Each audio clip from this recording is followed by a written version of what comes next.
Interférence Arts et Technologies, c'est une entreprise pas une entreprise, c'est une compagnie qui allie les arts et la technologie. Donc, c'est de travailler avec différents collaborateurs des différentes disciplines via les arts numériques. Puis dis-moi, qu'est-ce que tu as dans les mains?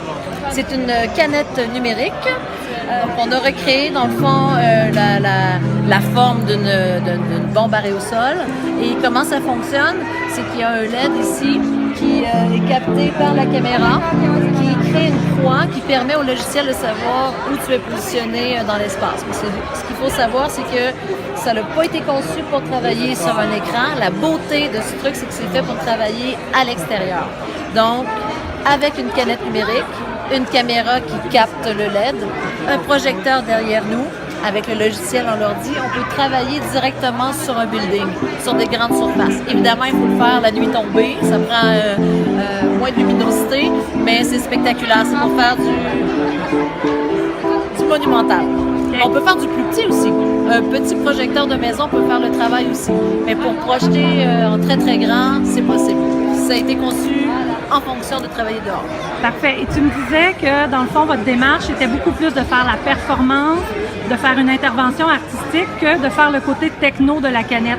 Oui, ce qu'il faut savoir, c'est que c'est pas un produit parce qu'on ne veut pas le commercialiser, mais je veux dire, cette technologie-là, elle existe parce que la Ville de Québec a créé un appel d'offres pour mettre de l'avant, faire une poussée dans le fond technologique avec les arts numériques. Donc, c'était une mise en valeur du patrimoine architectural via le graffiti virtuel. Et Louis Robert, qui est le concepteur de toute la technologie de ça, il est venu me chercher pour qu'on développe ça. Donc, ça existe à cause de ce projet-là. On en a fait une performance, on a fait un spectacle vivant.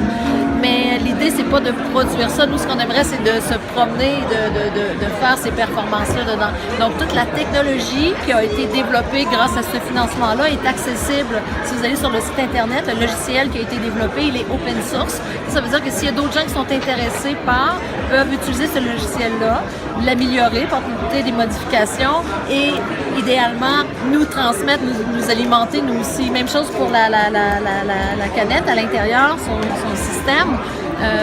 On s'en cache pas, il est accessible aussi. Mais il a été monté en prototype, pas dans un prototype pour vendre, dans un prototype pour être fonctionnel pour nos performances qu'on donnait.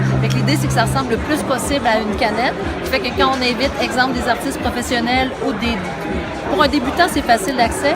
Pour un artiste professionnel, d'essayer de rendre l'expérience le plus près possible de l'art de la Réussite. Génial. Merci beaucoup et bon retour au Québec demain. Merci. OK, bye bye.